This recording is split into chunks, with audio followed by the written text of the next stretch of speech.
Take off ಆದಂತಹ 5 ನಿಮಿಷಕ್ಕೆ ವಿಮಾನ ಪತನ ಆಗಿದೆ ಅಂತೇಳಿ 825 ಅಡಿ ಎತ್ತರದಿಂದ ಏಕಾಏಕಿ ವಿಮಾನ ಕೆಳಕ್ಕೆ ಅಪ್ಪಳಿಸಿದೆ. 242 ಪ್ರಯಾಣಿಕರನ್ನ ಹೊತ್ತು ಸಾಕ್ತಾ ಇದ್ದಂತಹ ವಿಮಾನ ತಾಂತ್ರಿಕ ದೋಷದಿಂದಾಗಿ ಈ ತರದ ಒಂದು ಕ್ರಾಶ್ ಲ್ಯಾಂಡಿಂಗ್ ಆಗಿದೆ ಅನ್ನುವಂಥದ್ರ ಬಗ್ಗೆ ಸಿಗ್ತಾ ಇರುವಂತಹ ಒಂದು ಮಾಹಿತಿ DGCA ಕೂಡ ಈಗ ಕನ್ಫರ್ಮ್ ಮಾಡ್ತಾ ಇದೆ. ಟೇಕ್ ಆಫ್ ಆಗಿ 5 ನಿಮಿಷದಲ್ಲೇನೆ ಕೆಳಗಡೆ ಬಿದ್ದಿದೆ ಈ ಒಂದು ವಿಮಾನ ಅನ್ನುವಂಥದ್ದು. ಸೊ ಇದಕ್ಕಿಂತ ಮುಂಚೆ ಬಹುಶಃ ಇದರಲ್ಲಿ ಏನಾದರೂ ಟೆಕ್ನಿಕಲ್ ಗ್ಲಿಚಸ್ ಇತ್ತಾ ಅನ್ನುವಂಥದ್ರ ಬಗ್ಗೆನೂ ಕೂಡ ಈಗ ನೋಡಬೇಕಾಗತ್ತೆ. ತನಿಖೆಯ ನಂತರವಷ್ಟೇ ಗೊತ್ತಾಗಬೇಕಾಗತ್ತೆ ಏನ್ ಸಮಸ್ಯೆ ಆಗಿತ್ತು. ಅಹಮದಾಬಾದ್ ಏರ್ಪೋರ್ಟ್ ಕಂಪ್ಲೀಟ್ ಬಂದ್ ಆಗಿದೆ.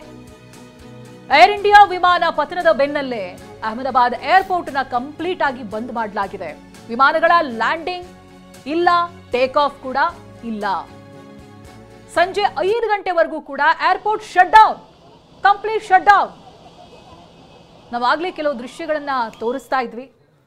ಸಂಪೂರ್ಣವಾಗಿ ದೇಹ ಸುಟ್ಟು ಹೋಗಿದೆ, ಸುಟ್ಟು ಕರಕಲಾಗಿರುವಂತಹ ದೇಹ. ಹೇಗೆ ಅವರ ಸ್ಥಿತಿ ಏನಾಗಬಹುದು ಅಂತ ಮತ್ತೊಂದಷ್ಟು ಜನ ಕುಟುಂಬಸ್ಥರು ಅವರವರ ಕುಟುಂಬದವರು ಯಾರು ಪ್ರಯಾಣಿಸ್ತಾ ಇದ್ರು ಅವರ ಹೆಸರನ್ನ ಬರೆದು ಒಂದು ನೇಮ್ ಬೋರ್ಡ್ ನಲ್ಲಿ ಎತ್ತಿ ತೋರಿಸ್ತಾ ಇದ್ದಾರೆ. ಅವ್ರ ಬಗ್ಗೆ ಏನಾದರೂ ಮಾಹಿತಿಗಳನ್ನ ಕೊಡಿ ಮಾಡಿ ಅಂತ ಹೇಳಿ. ಇದು ಘಟನೆ ನಡೆದ ನಂತರ ಇಡೀ ಏರಿಯಾನೇ ಹೇಗಾಗಿದೆ ನೋಡಿ.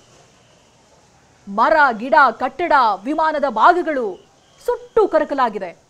ಇಲ್ಲಿಂದ ಈ ಭಾಗದಲ್ಲಿ ಇದ್ದಂತ ಪ್ರಯಾಣಿಕರನ್ನ ಅಗ್ನಿಶಾಮಕ ದಳ ಸಿಬ್ಬಂದಿ ರಕ್ಷಣೆ ಮಾಡಿದ್ದಾರೆ, ಆಸ್ಪತ್ರೆಗಳಿಗೆ ಕೊಂಡೊಯ್ದಿದ್ದಾರೆ. 2-3 ಗಂಟೆಗಳ ಕಾಲ ಹರಸಾಹಸ ಪಟ್ಟಿದ್ದಾರೆ. ಬೆಂಕಿ ತಹಬದಿಗೆ ತರಬೇಕು, ರಕ್ಷಣಾ ಕಾರ್ಯಾಚರಣೆ ಆಗಬೇಕು ಅಂತ.